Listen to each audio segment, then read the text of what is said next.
O desejado de todas as nações. Capítulo 21. Betesda e o Sinédrio. Ora, em Jerusalém há, próximo à Porta das Ovelhas, um tanque chamado em hebreu Betesda, o qual tem 5 alpendres. Nestes jazia grande multidão de enfermos, cegos, mancos e ressecados, esperando o movimento das águas. Em certo tempo, as águas desse tanque eram agitadas e acreditava-se comumente que isso era o resultado de poder sobrenatural e que aquele que primeiro descesse a elas depois de haverem sido movidas, ficaria curado de qualquer enfermidade que tivesse. Centenas de sofredores afluíam ao local. Tão grande, porém, era a multidão quando a água era agitada, que todos se precipitavam para diante, atropelando homens, mulheres e crianças mais fracos que eles. Muitos não se podiam aproximar do tanque. Muitos dos que conseguiam até ali chegar morriam à beira dele. Haviam-se construído em torno do mesmo abrigos para a proteção dos doentes contra o calor do dia e frio da noite. Alguns havia que passavam a noite nesses alpendres, arrastando-se para a beira do tanque dia a dia numa vã esperança de cura. Jesus se achava de novo em Jerusalém. Sozinho, em aparente meditação ou oração, chegou ao tanque. Viu os míseros sofredores à espreita daquilo que julgava sua única oportunidade de cura. Ansiou exercer seu poder para restaurar e curar cada um daqueles enfermos, mas era sábado. Multidões se dirigiam ao templo para o culto e ele sabia que esse ato de cura havia de excitar por tal modo o preconceito dos judeus que lhe interromperiam a obra. Mas o Salvador viu um caso de suprema miséria. Tratava-se de um homem que fora paralítico por 38 anos. Sua enfermidade era, em grande parte, resultado de seu próprio pecado, sendo considerada um juízo de Deus. Sozinho e sem amigos, sentindo-se excluído da misericórdia de Deus, o enfermo passara longos anos de miséria. Ao tempo em que se esperava o movimento das águas, os que se compadeciam de seu desamparo o conduziam aos alpendres. No momento propício, porém, ninguém havia que o ajudasse a entrar na água. Vira o movimento das águas, mas nunca lhe fora possível chegar além da beira do tanque. Outros, mais fortes que ele, emergiam primeiro. Não podia competir com a turba egoísta e pronta a apoderar-se da vantagem. Seus persistentes esforços em direção desse único objetivo, bem como a ansiedade e as contínuas decepções nesse sentido, estavam-lhe consumindo rapidamente as restantes energias. O enfermo jazia em sua esteira quando, dirigindo casualmente a fronte para olhar o tanque, eis que um terno e compassivo semblante se achava inclinado por sobre ele e prendera-lhe a atenção às palavras: "Queres ficar são?" A esperança fulgiu-lhe na alma. Sentiu que, de qualquer modo, ia ser ajudado. Em breve, porém, desvaneceu-se-lhe o brilho de animação. Lembrou-se de quantas vezes experimentara chegar ao tanque e tinha agora pouca probabilidade de viver até que a água fosse novamente agitada.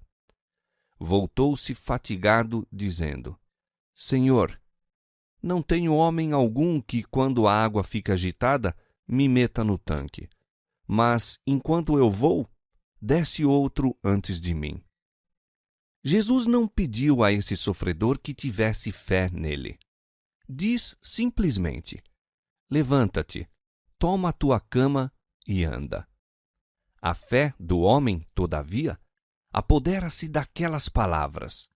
Cada nervo e músculo vibra de nova vida e a energia da saúde enche-lhe os membros paralisados. Sem duvidar, determina-se a obedecer à ordem de Cristo e todos os músculos obedecem-lhe à vontade. Pondo-se repentinamente de pé, sente-se um homem no gozo de suas atividades. Jesus não lhe dera nenhuma certeza de auxílio divino. O homem se podia haver detido a duvidar, perdendo a única oportunidade de cura. Creu, porém, na palavra de Cristo e, agindo sobre ela, recebeu a força. Por meio da mesma fé, podemos receber cura espiritual. Fomos, pelo pecado, separados da vida de Deus. Temos a alma paralítica. Não somos, por nós mesmos, mais capazes de viver vida santa do que o era aquele homem de andar. Muitos há que compreendem a própria impotência e anseiam aquela vida espiritual que os porá em harmonia com Deus. Estão vãmente lutando por obtê-la. Em desespero, clamam: miserável homem que eu sou, quem me livrará do corpo dessa morte? Que essas almas acabrunhadas, lutadoras, olhem para cima. O Salvador inclina-se sobre a aquisição de seu sangue, dizendo com inexprimível ternura e piedade: queres ficar são? Pede-vos que vos levanteis com saúde e paz. Não espereis sentir que estáis são. Crede-lhe na palavra e será cumprida. Ponde a vontade do lado de Cristo.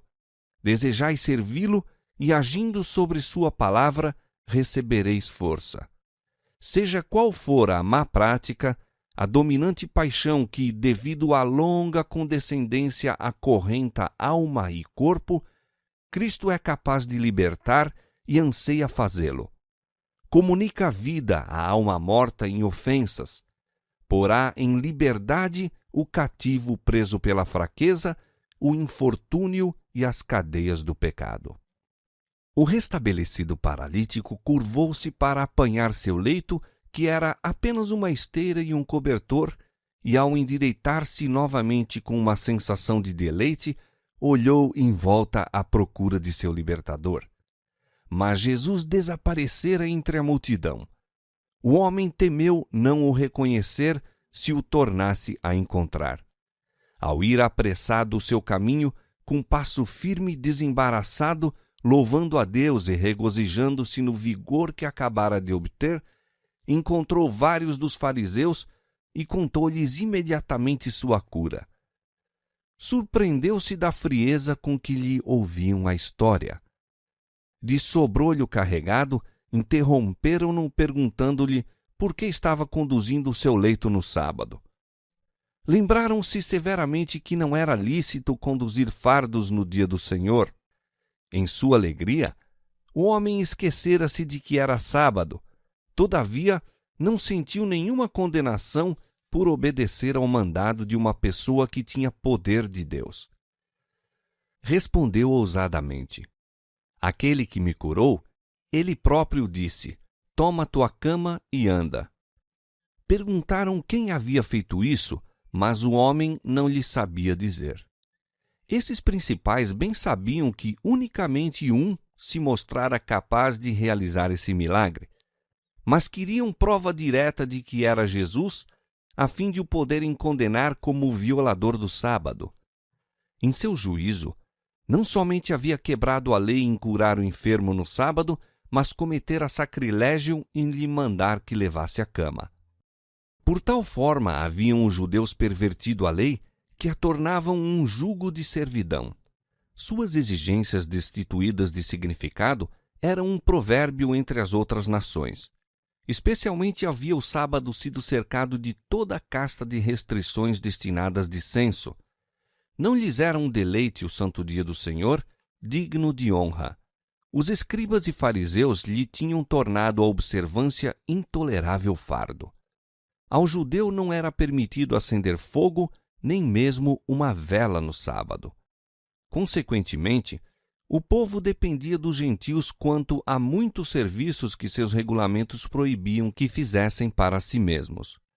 Não refletiam que, se essas ações eram pecaminosas, os que empregavam outros para as praticar eram tão culpados como se as houvessem praticado eles próprios. Julgavam que a salvação se restringia aos judeus e, sendo a condição dos outros já desesperada, não se poderia tornar pior.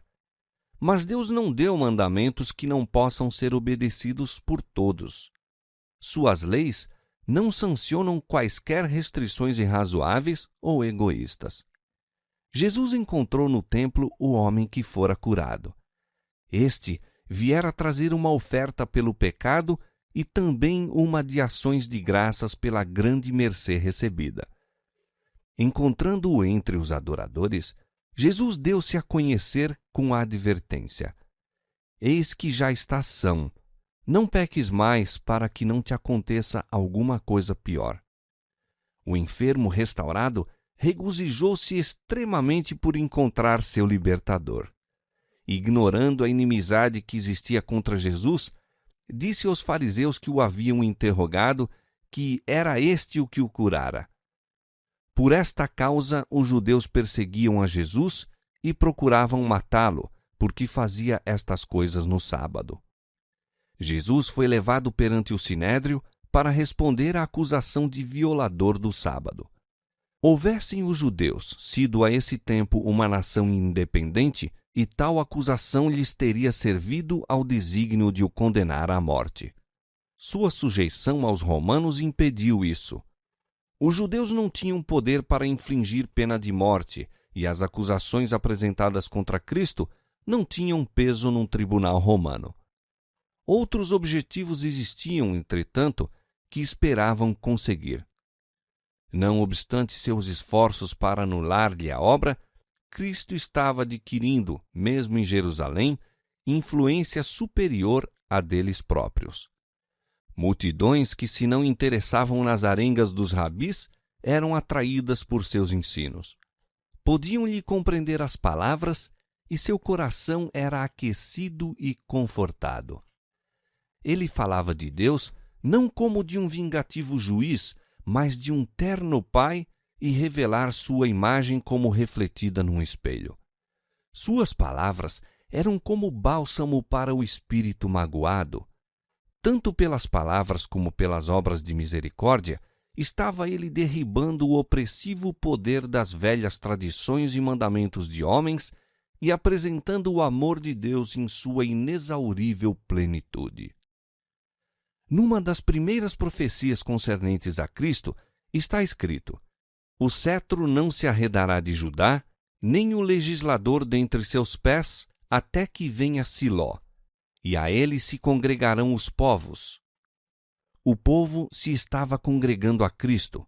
Os corações simpatizantes da multidão aceitavam lições de amor e beneficência ao invés das rígidas cerimônias exigidas pelos sacerdotes. Não se houvessem sacerdotes e rabis interposto, e seus ensinos teriam operado uma reforma tal como nunca foi testemunhada pelo mundo.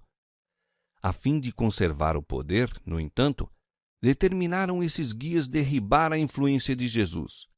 Sua citação perante o Sinédrio e uma aberta condenação de seus ensinos contribuíram para a efetuação desse desígnio, pois o povo nutria ainda grande reverência por seus guias religiosos. Quem quer que ousasse condenar as exigências dos rabinos ou tentasse aligeirar os fardos postos por eles sobre o povo, era considerado culpado não somente de blasfêmia, mas de traição. Nisso baseavam os rabis sua esperança de excitar suspeitas contra Cristo. Representavam-no como procurando subverter os costumes estabelecidos, causando assim divisão entre o povo e preparando o caminho para a completa subjugação dos romanos. Mas os planos cuja execução esses rabis estavam elaborando tão zelosamente originaram-se em outro conselho que não o do Sinédrio. Depois de haver fracassado em seu desígnio de vencer a Cristo no deserto, arregimentara Satanás suas forças para lhe opor ao ministério, obstando, se possível, sua obra. Aquilo que não conseguira realizar por esforço pessoal direto, decidir efetuar por meio de estratégia. Tão depressa se retirara do conflito no deserto, em concílio com os anjos, seus confederados, amadureceu os planos para cegar ainda mais o espírito do povo judeu, a fim de não reconhecerem seu Redentor. Planejou operar por meio de seus agentes humanos do mundo religioso, imbuindo-os de sua própria inimizade contra o campeão da verdade. levá-los-ia a rejeitar a Cristo e a tornar-lhe a vida o mais amarga possível, esperando desanimá-lo em sua missão. E os guias de Israel tornaram-se os instrumentos de Satanás em combater o Salvador. Jesus viera para engrandecer a lei e a tornar gloriosa.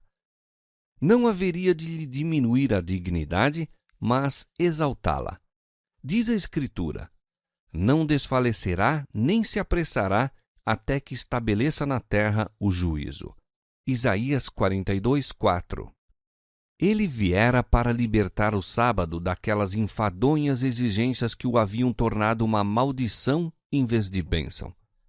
Por isso escolhera o sábado para nele realizar a cura de Betesda. Poderia haver curado o enfermo igualmente em qualquer outro dia da semana, ou simplesmente tê-lo curado sem lhe dizer que levantasse a cama. Isto, porém, não lhe teria proporcionado a oportunidade que desejava.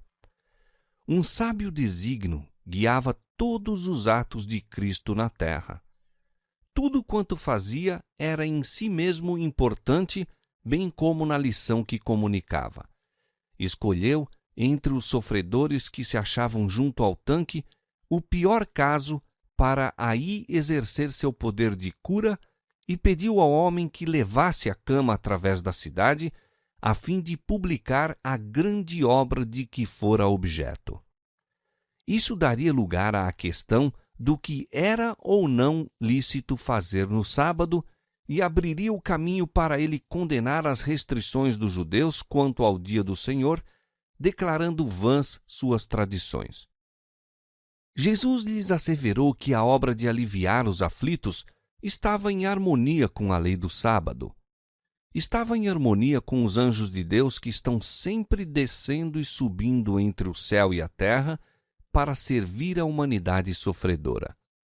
Jesus declarou: meu Pai trabalha até agora e eu trabalho também.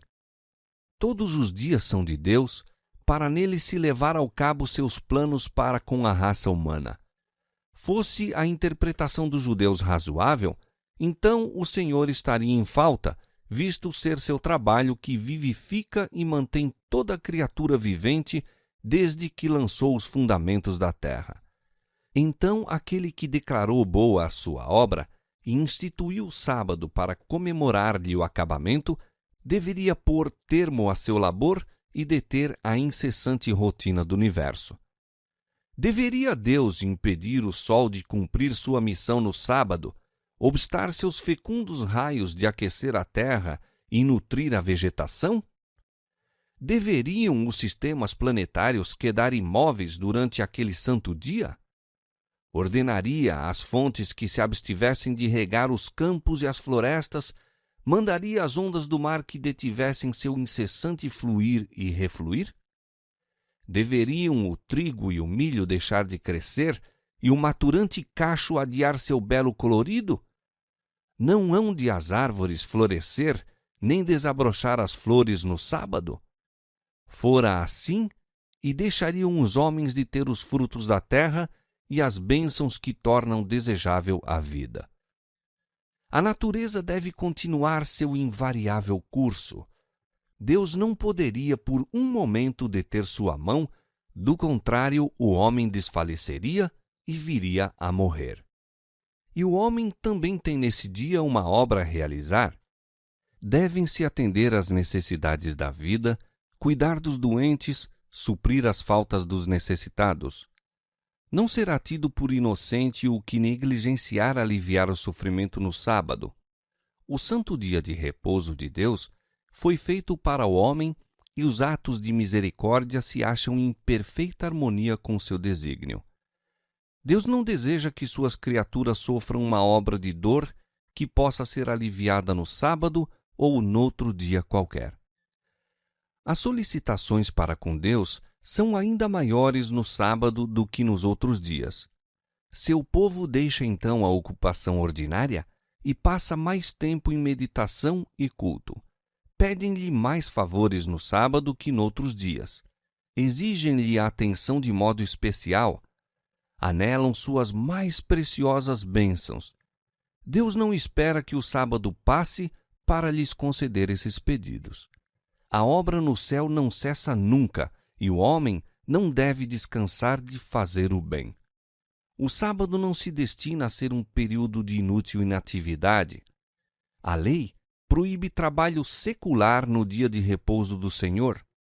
O labor que constitui o ganha-pão deve cessar. Nenhum trabalho que vise prazer ou proveitos mundanos é lícito nesse dia. Mas como Deus cessou seu labor de criar e repousou ao sábado e o abençoou, assim deve o homem deixar as ocupações da vida diária e devotar essas sagradas horas a um saudável repouso, ao culto e às boas obras. O ato de Cristo em curar o enfermo estava de perfeito acordo com a lei. Era uma obra que honrava o sábado. Jesus asseverou ter direitos iguais aos de Deus ao fazer uma obra da mesma maneira sagrada e do mesmo caráter daquela em que se empenhava o Pai no céu. Mas os fariseus ficaram ainda mais exasperados. Ele não somente quebrantara a lei, segundo seu modo de ver, mas dizendo que Deus era seu próprio Pai, declarara ser igual a Deus. Toda a nação judaica chamava a Deus seu Pai, de maneira que se não deveriam ter assim enfurecido se Cristo se colocara na mesma relação para com ele. Mas acusaram-no de blasfêmia, mostrando que compreendiam fazer ele essa reivindicação no mais alto sentido. Esses adversários de Cristo não tinham argumentos com que enfrentar as verdades que lhes fazia penetrar na consciência. Não podiam, senão, citar seus costumes e tradições, e estes pareciam fracos e nulos quando comparados com os argumentos que Jesus tirava da palavra de Deus e da vida natural. Houvessem os rabis experimentado qualquer desejo de receber a luz, e se teriam convencido de que Cristo dizia a verdade. Evitavam, porém, os pontos que apresentavam com referência ao sábado e procuraram incitar ódio contra ele por declarar ser igual a Deus. A fúria dos principais não conhecia limites. Não houvessem temido o povo, e os sacerdotes e rabis teriam morto a Jesus ali mesmo. Mas o sentimento popular em seu favor era forte. Muitos reconheciam em Cristo o amigo que lhes curara as moléstias e confortara as dores, e justificavam-no em curar o doente de Betesda. De modo que os guias se viram obrigados, de momento, a restringir seu ódio. Jesus repeliu a acusação de blasfêmia. Minha autoridade, disse, para fazer a obra de que me acusais, é o ser eu, o Filho de Deus, um com ele em natureza, em vontade e em desígnio. Em todas as suas obras de criação e providência, eu coopero com Deus. O Filho, por si mesmo, não pode fazer coisa alguma se o não vir fazer o Pai. Os sacerdotes e rabis estavam repreendendo o Filho de Deus pela própria obra para cuja realização fora enviado ao mundo. Por seus pecados, haviam se separado de Deus e estavam, em seu orgulho, agindo independentemente dele. Sentiam-se suficientes para tudo e não percebiam a necessidade de mais alta sabedoria para lhes dirigir os atos. Mas o Filho de Deus era submisso à vontade de seu Pai e dependente de seu poder. Tão plenamente vazio do próprio eu era Jesus, que não elaborava planos para si mesmo.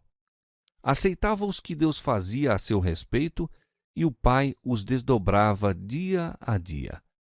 Assim devemos nós confiar em Deus para que nossa vida seja uma simples operação de sua vontade. Quando Moisés estava para construir o santuário como lugar de habitação de Deus, recebeu instruções para fazer tudo segundo o modelo que lhe fora mostrado no monte.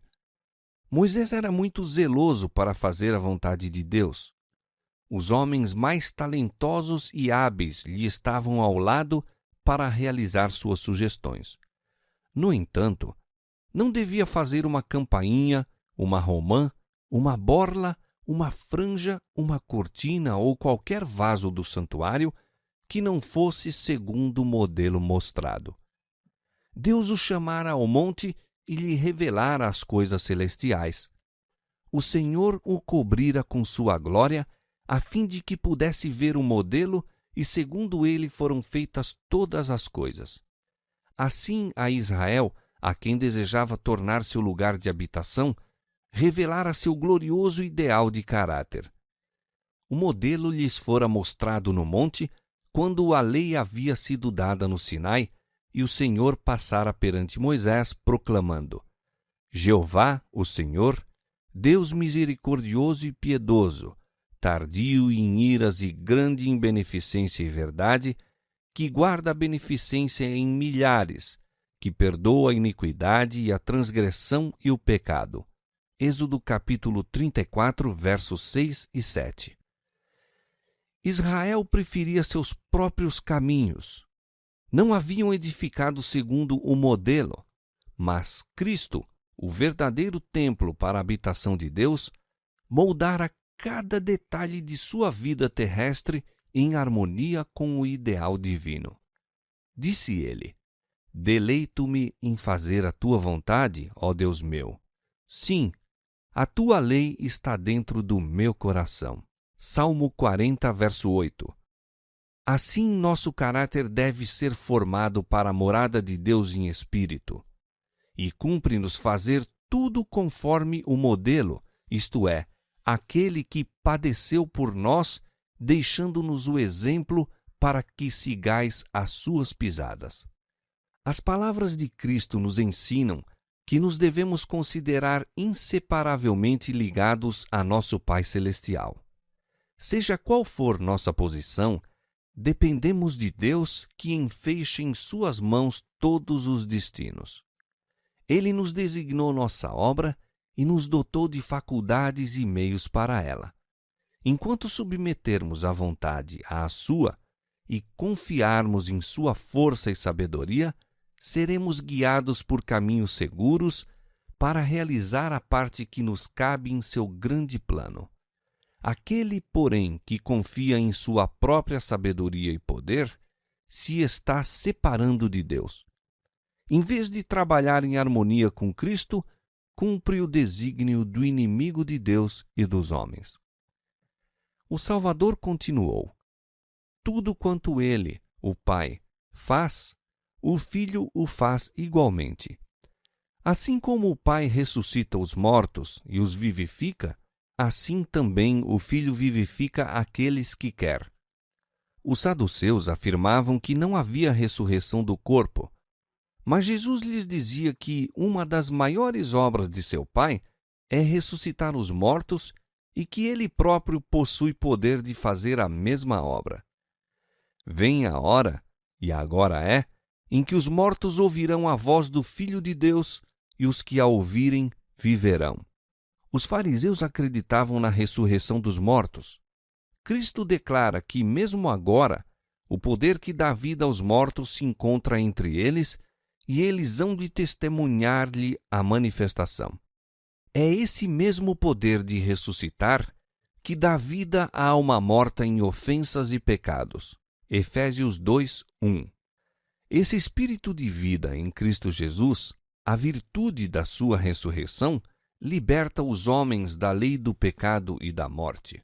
Filipenses capítulo 3, verso 10 e Romanos capítulo 8, verso 2. O domínio do mal é despedaçado e, pela fé, a alma é guardada do pecado. Aquele que abre o coração ao Espírito de Cristo torna-se participante daquele grande poder que lhe fará o corpo ressurgir do sepulcro. O humilde Nazareno afirma sua real nobreza.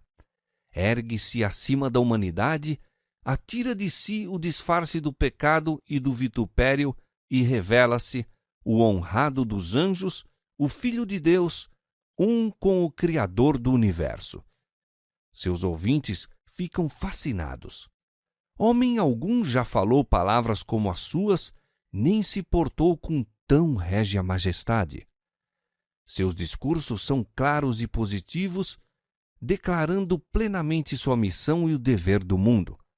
O Pai a ninguém julga, mas deu ao Filho todo o juízo, para que todos honrem o Filho como honram o Pai. Quem não honra o Filho, não honra o Pai que o enviou. Porque, como o Pai tem a vida em si mesmo, assim deu também ao Filho ter a vida em si mesmo. E deu-lhe o poder de exercer o juízo, porque é o Filho do homem. Os sacerdotes e principais haviam se arvorado em juízes para condenar a obra de Cristo, mas ele se declarou juiz deles próprios e de toda a terra. O mundo foi confiado a Cristo, e por seu intermédio tem vindo toda a bênção de Deus à raça caída. Era o Redentor, tanto antes como depois da encarnação. Assim que existiu o pecado, houve um Salvador. Ele tem dado luz e vida a todos, e em harmonia com a medida da luz concedida, será cada um julgado. E aquele que tem comunicado a luz, que tem acompanhado a alma com as mais ternas súplicas, buscando atraí-la do pecado para a santidade, é, ao mesmo tempo, seu advogado e juiz. Desde o início do grande conflito no céu, Satanás tem mantido sua causa por meio do engano, e Cristo tem trabalhado no sentido de lhe revelar as tramas e derribar-lhe o poder. É aquele que se tem oposto ao enganador e no decorrer de todos os séculos se tem empenhado por arrebatar os cativos de seu poder, que julgará cada pessoa. E Deus deu-lhe poder de exercer o juízo, porque é o Filho do homem. Como ele tem aprovado as próprias fezes do cálice da aflição e tentação humanas, e compreenda as fragilidades e pecados dos homens, como tenha em nosso favor resistido vitoriosamente às tentações de Satanás, e lidará justa eternamente com as almas para cuja salvação derramou o próprio sangue, o Filho do homem é indicado para exercer o juízo. A missão de Cristo, porém, não era julgar, mas salvar. Deus enviou o seu Filho ao mundo não para que condenasse o mundo, mas para que o mundo fosse salvo por ele. João 3,17. E perante o Sinédrio Jesus declarou: Quem ouve a minha palavra e crê naquele que me enviou, tem a vida eterna, e não entrará em condenação, mas passou da morte para a vida. Pedindo a seus ouvintes que não se maravilhassem, Cristo desenrolou diante deles, em visão ainda mais ampla, o mistério do futuro. Vem a hora, disse, em que todos os que estão nos sepulcros ouvirão a sua voz. E os que fizeram o bem sairão para a ressurreição da vida, e os que fizeram o mal para a ressurreição da condenação. Essa certeza da vida futura era a que Israel há tanto aguardara e esperava receber por ocasião do advento do Messias. Sobre eles estava a resplandecer a única luz que pode iluminar as sombras da sepultura. A obstinação, porém, é cega. Jesus violara as tradições dos judeus e desprezara-lhes a autoridade, e eles não queriam crer. O tempo, o local, a ocasião, a intensidade dos sentimentos que animavam a Assembleia, tudo se combinou para tornar mais impressivas as palavras de Jesus perante o Sinédrio. As mais altas autoridades religiosas da nação estavam procurando tirar a vida àquele que se declarava o restaurador de Israel.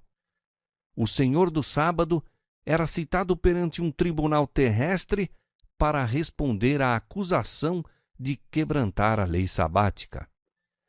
Ao declarar ele tão intrepidamente sua missão, seus juízes contemplaram-no espantados e enfurecidos. Suas palavras, todavia, eram irrespondíveis. Não o podiam condenar. Recusava aos sacerdotes e rabis o direito de interrogar acerca de sua obra ou nela interferir. Não estavam revestidos dessa autoridade. Suas pretensões baseavam-se no próprio orgulho e arrogância. ele se recusava a reconhecer-se culpado de suas acusações ou ser catequizado por ele. Em lugar de se desculpar do ato de que se queixavam ou explicar o próprio desígnio em assim fazer, Jesus se voltou contra os principais e o acusado tornou-se acusador. Repreendeu-os pela sua dureza de coração e ignorância das Escrituras. Declarou que tinham rejeitado a palavra de Deus da mesma maneira que o haviam feito àquele a quem Deus enviara. Examinais as Escrituras, porque vós cuidais ter nelas a vida eterna, e são elas que de mim testificam. João 5:39. Em toda a página, seja história, preceito ou profecia, irradia nas Escrituras do Velho Testamento a glória do Filho de Deus. Em tudo quanto encerrava de instituição divina, todo o judaísmo era uma encadeada profecia do Evangelho. De Cristo dão testemunho todos os profetas. Atos 10:43. Desde a promessa feita a Adão, descendo pela linha patriarcal e a dispensação legal, a gloriosa luz celeste tornou claras as pegadas do Redentor.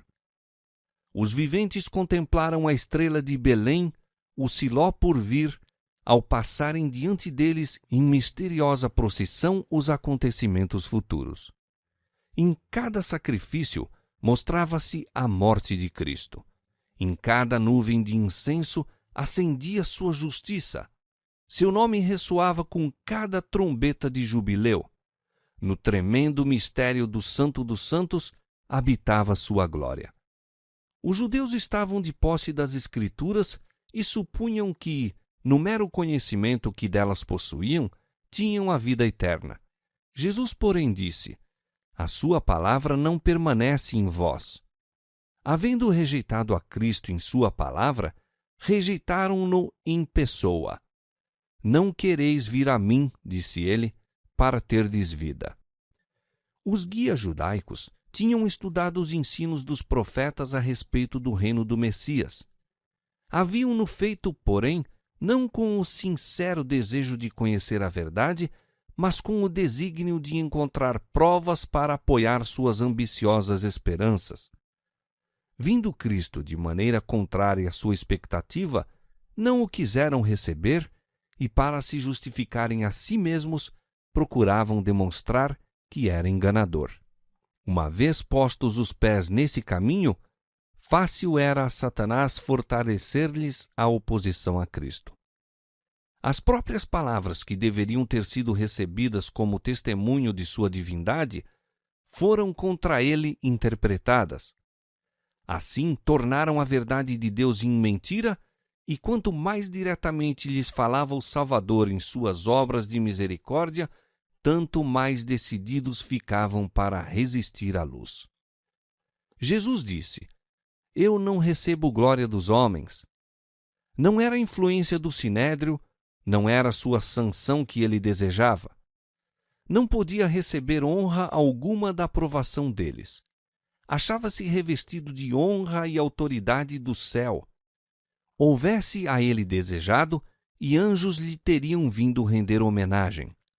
O Pai teria outra vez testificado de sua divindade, mas por amor deles próprios, por amor da nação que representavam, desejava que os guias judaicos lhe distinguissem o caráter e recebessem as bênçãos que lhes viera trazer. Eu vim em nome de meu Pai, e não me aceitais. Se outro vier em seu próprio nome, a esse aceitareis. Jesus veio pela autoridade de Deus, apresentando-lhe a imagem, cumprindo sua palavra e buscando-lhe a glória. Todavia, não foi aceito pelos guias de Israel. Mas quando outros viessem, assumindo o caráter de Cristo, embora movidos por sua própria vontade e buscando a própria glória, esses seriam recebidos. E por quê? Porque o que busca a própria glória fala ao desejo de exaltação própria nos outros. A tais estímulos corresponderiam os judeus. Receberiam o falso mestre porque lhes lisonjearia o orgulho pela sanção de suas acariciadas opiniões e tradições. Os ensinos de Cristo, porém, não tinham afinidades com suas ideias. Eram espirituais e exigiam o sacrifício do eu. Não o receberiam, portanto. Não estavam relacionados com Deus e sua voz, por intermédio de Cristo, era para eles a de um estranho. Não se repete o mesmo em nossos dias?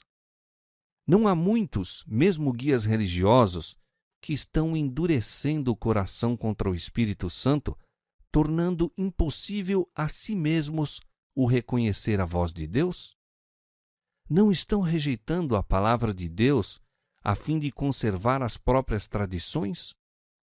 Se vós cresceis em Moisés, disse Jesus, creríeis em mim, porque de mim escreveu ele. Mas se não credes nos seus escritos, como crereis nas minhas palavras? Fora Cristo que falara a Israel por meio de Moisés. Houvessem eles ouvido a voz divina que falara por intermédio de seu grande guia, e a teriam reconhecido nos ensinos de Cristo. Houvessem crido em Moisés, e teriam acreditado naquele de quem ele escrevera. Jesus sabia que os sacerdotes e rabis estavam decididos a tirar-lhe a vida. Todavia, expôs-lhes claramente sua unidade com o Pai e sua relação para com o mundo.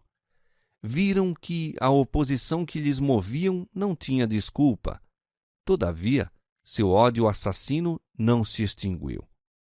Dele se apoderou o temor ao testemunhar o convincente poder que lhe acompanhava o ministério, mas resistiram a seus apelos, encerrando-se em trevas. Fracassaram assinaladamente em derribar a autoridade de Jesus ou dele alienar o respeito e atenção do povo, do qual muitos ficaram convencidos por suas palavras. Os próprios principais se haviam sentido sob profunda condenação ao apresentar-lhes à consciência sua culpa. Todavia, isso apenas os instigou mais acerbamente contra ele. Estavam decididos a tirar-lhe a vida. Enviaram por todo o país mensageiros a advertir o povo contra Jesus como impostor. Mandaram-se espias para o observar e relatar o que dizia ou fazia. O precioso Salvador achava-se agora, sem dúvida nenhuma, sob a sombra da cruz.